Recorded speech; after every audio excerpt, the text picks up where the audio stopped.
My name is Caleb Ross, and what I'm about to tell you didn't happen in a dream or in some twisted metaphor. This isn't symbolism for burnout or psychological torment. I need to be absolutely clear from the first second. This happened to me, and I'm still not sure if I ever actually made it out. I took a janitorial job at a corporate building downtown, just until I could get back on my feet. Night shift, midnight to 8 a.m., 5 days a week. The pay was decent. The place looked normal enough. Tower 9, that's what it was called. No big-name company, just one of those buildings with dozens of offices nobody ever seems to work in. What I didn't know when I signed that contract, and what no one warns you about when you take jobs like this, is that some buildings aren't really buildings. Some are places that wear buildings like a mask. And once you're alone with them after midnight, they change. My first few nights were quiet, sterile even. Each floor had that faint chemical tang of old bleach and artificial lemon. The air always a little too dry. The lights were motion activated, but they'd flicker sometimes, even when I stood still. Elevators dinged on their own. Sometimes, I'd catch a door just slightly ajar, as if someone had walked through it a moment before I turned the corner.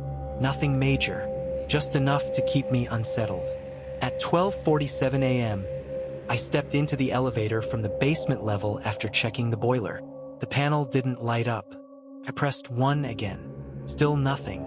Then, without a sound, the elevator doors slid shut and the numbers on the panel changed.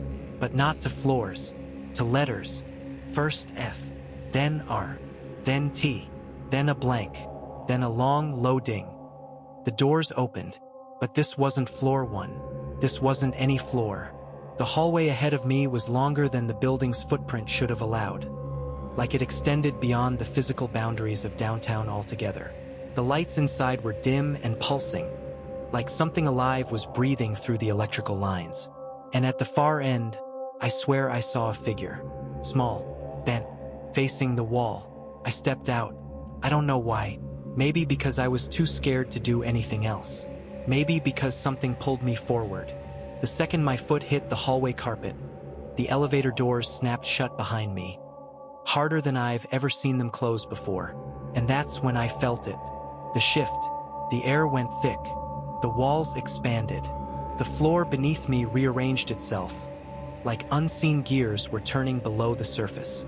The hallway stretched, became longer, and the figure at the end, still there, still not moving.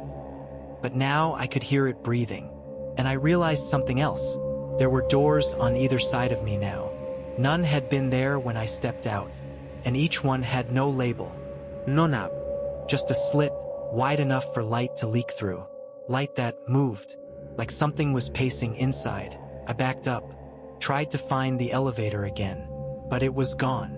No doors, no opening, just smooth wall behind me. And in that moment, I understood something no one should ever have to realize. I wasn't inside the building anymore. I was inside what the building becomes after midnight. And it was alive. The hallway began humming, low like a throat clearing itself before a scream. And one of the doors creaked. Not opened, creaked like it was flexing. I turned and ran, not toward the figure, just forward, anywhere. Every step felt like I was running uphill, against some gravity I couldn't fight. And then, I hit another elevator. But this one didn't have buttons, just a slot, as if it wanted something from me. I checked my pockets. Only thing I had was my ID badge, so I slid it in. The doors opened. Inside, stairs. Not an elevator, just a spiraling metal staircase descending into pitch black. Behind me, the hallway lights flickered. Once, twice, then died. And from the darkness, I heard the first sound that made my stomach turn to ice. Something crawling, not walking, not shuffling, crawling, fast, bit, and humming that same inhuman tune. I took the stairs, not because it was the smart thing to do, but because I didn't want to see what was crawling toward me. I still don't. The stairs didn't end. I descended for minutes, maybe hours. My legs burned. My lungs screamed. And then, finally, I reached a floor. But it wasn't labeled. It wasn't finished. It looked like a floor still under construction. Bare concrete walls, exposed pipes, no windows, and in the center a desk. Just a desk, with a single item on it, a VHS tape, labeled, "Play me or stay here." That's when the hallway behind me started to shift again. The pipes twisted, the air dropped 20 degrees, and a faint light began leaking from the stairwell. Red, flickering, like firelight, but too slow, like molten blood crawling down the walls. And I knew with every atom in my body that if I didn't watch that tape, I would never leave. I found a small TV in the corner, half buried in plastic sheeting. I slid the tape in. It started with static, then a view of the hallway I'd just run through. Only this time, the figure at the end was facing the camera. Still, smiling. Its eyes weren't eyes, just holes, burnt through the tape. And then it spoke. In my voice, "Welcome to your new role. The building thanks you. You are the next piece." And then the TV turned off. The lights returned, and I was standing in the break room on floor 1. Coffee machine humming. Microwave clock blinking 12 o'clock. Everything normal. Everything perfectly in place. Except the janitor closet door, still locked. And when I looked at the security feed, there were 6 floors I'd never cleaned. Floors I'd never seen. And cameras showing rooms that don't exist. I quit that night. Never went back. But that didn't help. Because I still wake up at 12:47 a.m. to the sound of humming. To the sight of my bedroom stretching longer than it should. And sometimes, just before I blink, I catch a door in the wall that shouldn't be there, with a slit, and a light, and something pacing inside, waiting. Took weeks before I dared to talk about it. I kept telling myself it was stress. Hallucination, a night terror that bled into waking life. That maybe I'd blacked out in the elevator, had a psychotic break, and the rest was my brain filling in the blanks. But if that were true, why did I still have the tape? It was in my backpack. Same yellow label. Play me or stay here. I'd never owned a VCR, but I sure as hell wasn't going to try watching it again. So I buried it, wrapped it in plastic, duct taped the hell out of it, shoved it in a steel lockbox, and dropped the whole thing in the bottom of a dumpster behind a construction site. That night, I dreamed of concrete shifting like muscle, of hallways folding in on themselves, of someone knocking softly at the door of my skull from the inside. When I woke up, the tape was back on my kitchen counter. I moved apartments within the week. New city, new name. I deleted every account, wiped every file, left everything behind. But Tower 9 didn't let go, because it wasn't a building, it was a system. And once you're in its system, once you've been rendered into the blueprints, you can't delete yourself. I got a job delivering office supplies in my new city. Easy, daylight, clean. One Monday afternoon, I had to drop off printer toner to a firm on the 18th floor of some glass high-rise. Nothing unusual, until I reached the elevator. I pressed the button. The doors opened, and he was inside, the figure, smiling, hollow-eyed, wearing my uniform, name badge and all, but no one else seemed to see him. I froze. The receptionist behind me waved me on, impatient. I stepped forward. The figure stepped aside, still smiling. I entered. The doors closed. There were no buttons, just a slot, identical to the one in Tower 9. Same size, same shape, same absence of function unless you offered something up. The fluorescent lights above flickered, and I swear the elevator sighed, like it remembered me. Then I blinked, and it was over. I was standing on the 18th floor, printer toner in hand. But when I handed the box over, the woman at the front desk looked at me funny. "Didn't you already drop this off?" "An hour ago." She showed me a sign-in sheet. My name was there, written in my own handwriting. Time-stamped 47 minutes before I entered the building. I tried to leave, but every time I walked past a reflective surface, I caught delayed reflections of myself. My movements lagging behind, my face wrong, tired in ways I didn't feel, eyes hollow like his, like the thing from Tower 9 was wearing me from the inside out, like it was still learning how to move with my bones. I started researching. looking into forgotten buildings, abandoned floors, construction firms with blacked-out permits. I found an old city permit, buried deep, that listed Tower 9 not as a business or commercial facility, but as a transitionary nexus. What the hell is that? I couldn't find anything online. No academic records.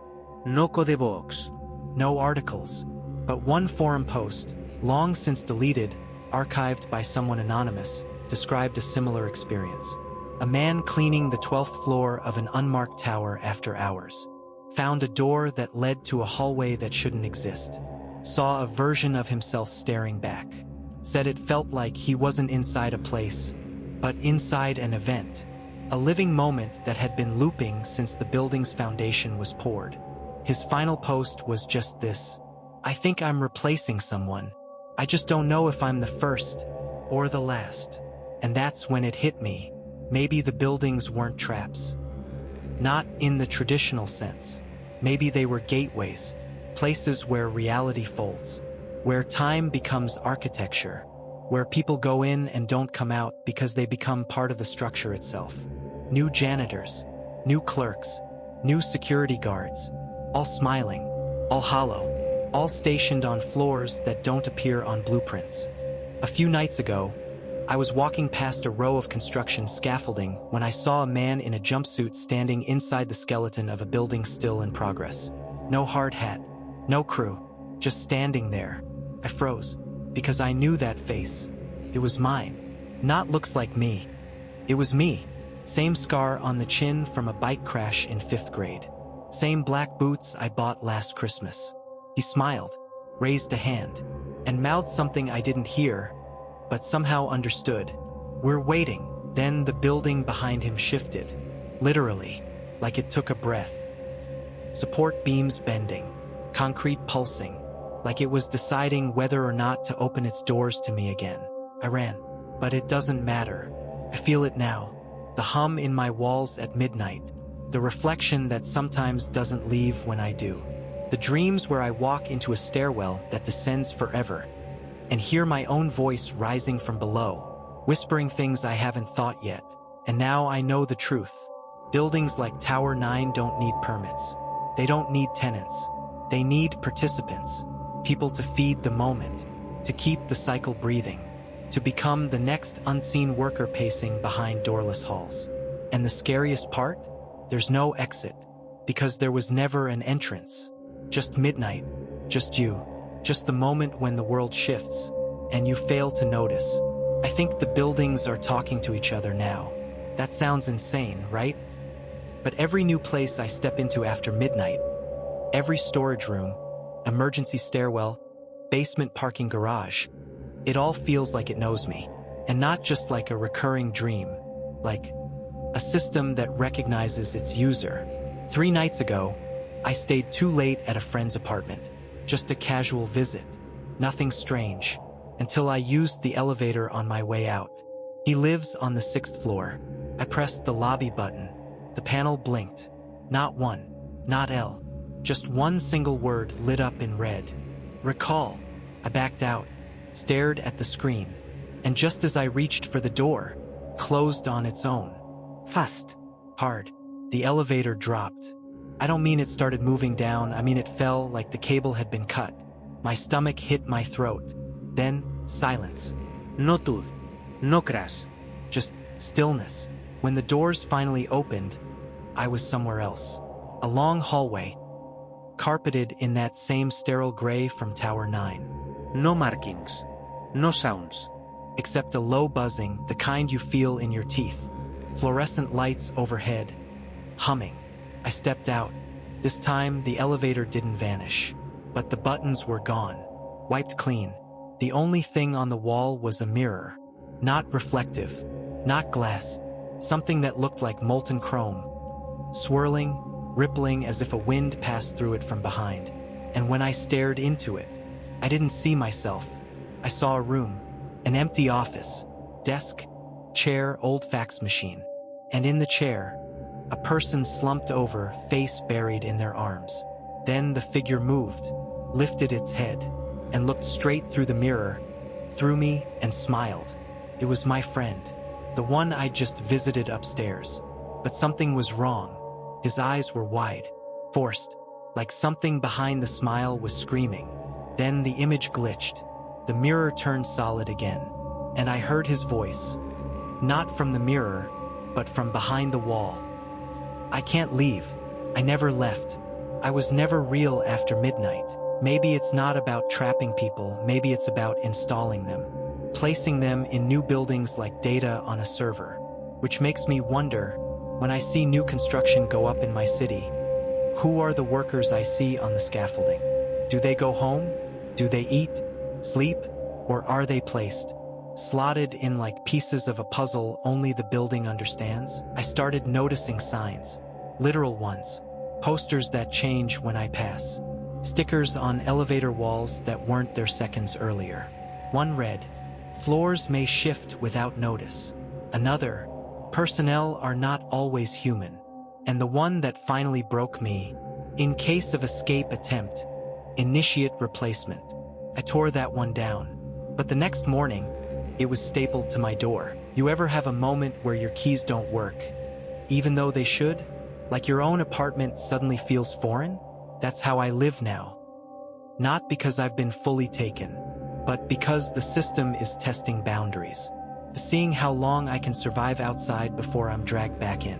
Or worse, before I'm voluntarily assigned to another structure. The other night, I stayed at a motel far from the city. No tall buildings. No elevators. Just one story. Dirt parking lot. Analog keycards. I locked the door, covered the mirrors, and stayed up with the lights on. At 2 a.m., the TV turned on by itself. No input. No cable. Just static. Then, a hallway. Not filmed. Not animated. Rendered. Same carpet as Tower 9. Same lights. And walking toward the camera was a figure I couldn't see clearly. But I knew him. It was me, carrying a tape in my left hand. Smiling. And then, right before the static returned, he said one thing: "You don't escape. You just move floors."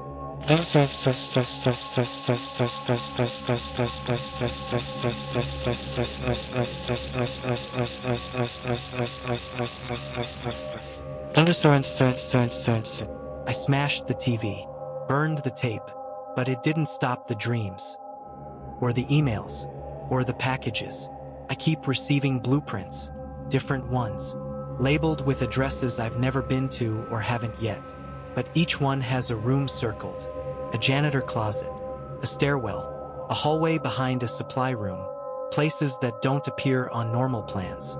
And in bold letters at the top, room pending occupant. Shift begins 12:47 a.m. This isn't just Tower 9 anymore. This is every city, every high-rise that feels a little too empty. Every mirrored hallway that looks a second too long. Every building you walk into after midnight that smells like cleaning chemicals. But no one's around. They're not abandoned. They're loading, waiting, looking for participants who believe the lie that buildings are dead things. They're not. They're hungry, and I think I know what happens next. Because just this morning, I got a call from an unknown number. No voice. Just an automated message looping 4 words over and over. New floor assigned. New floor assigned. New floor assigned. And when I checked the GPS coordinates that flashed on my screen, they didn't lead to any office tower. They led to my current apartment. It's not an escape. It's a transfer. The system is expanding.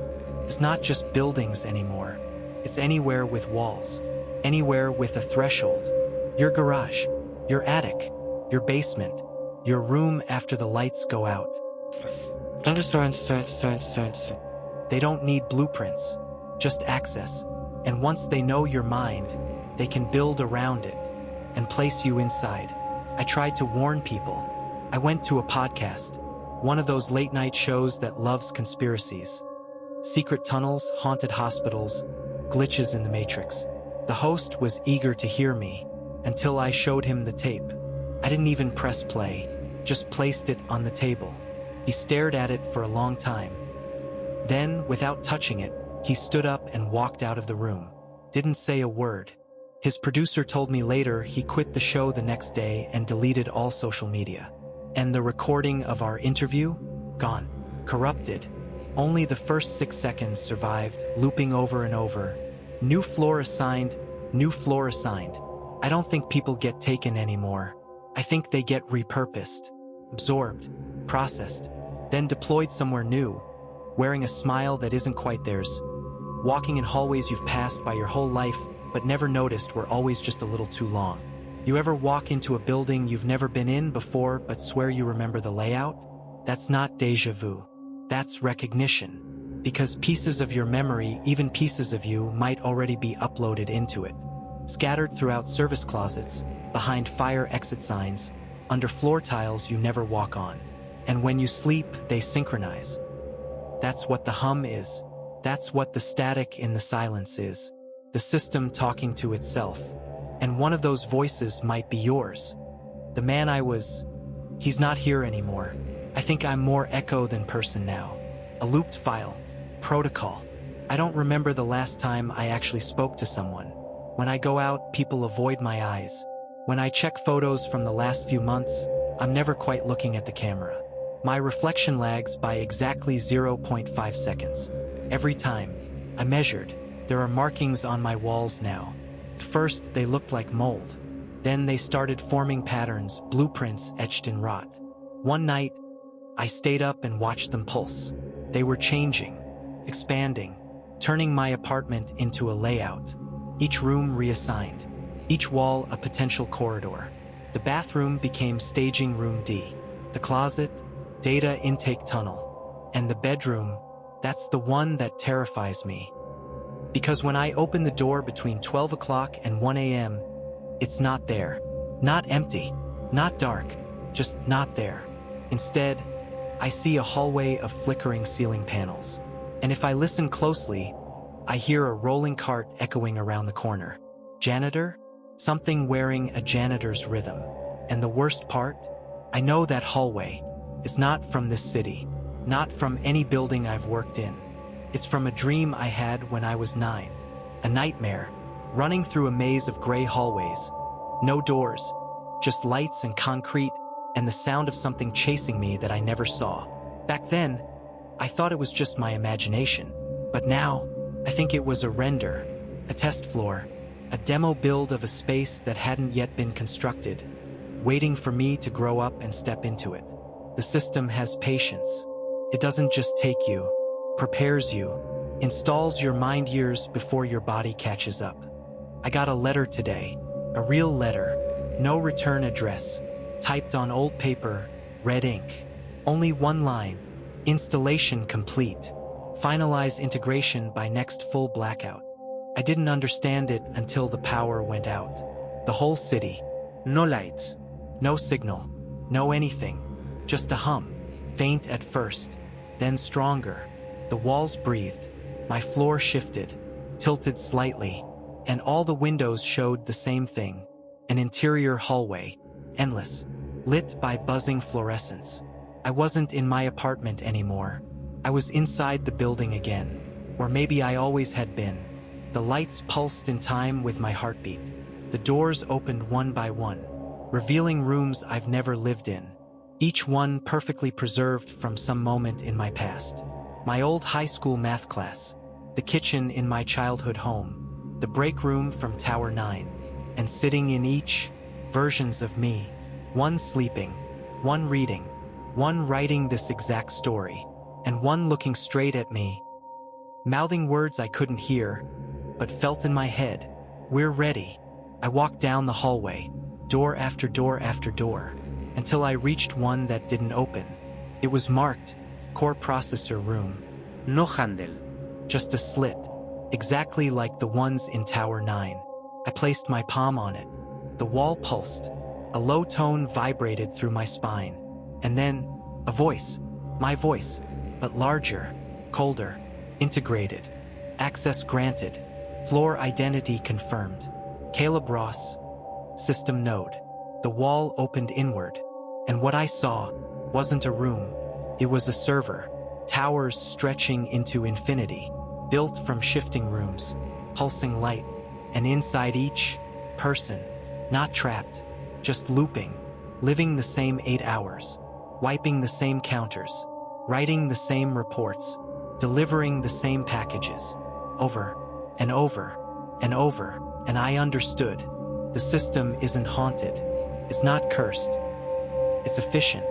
It doesn't kill people. It recycles them, optimizes them, places them where they'll perform best, forever. And I was just a draft, an unprocessed entry waiting to be indexed. Now I'm part of the runtime. My memories aren't mine. They're part of the code. And the code is growing, expanding into every smart home, every digital lock, every building with power and walls and a mirror. And that means you're next.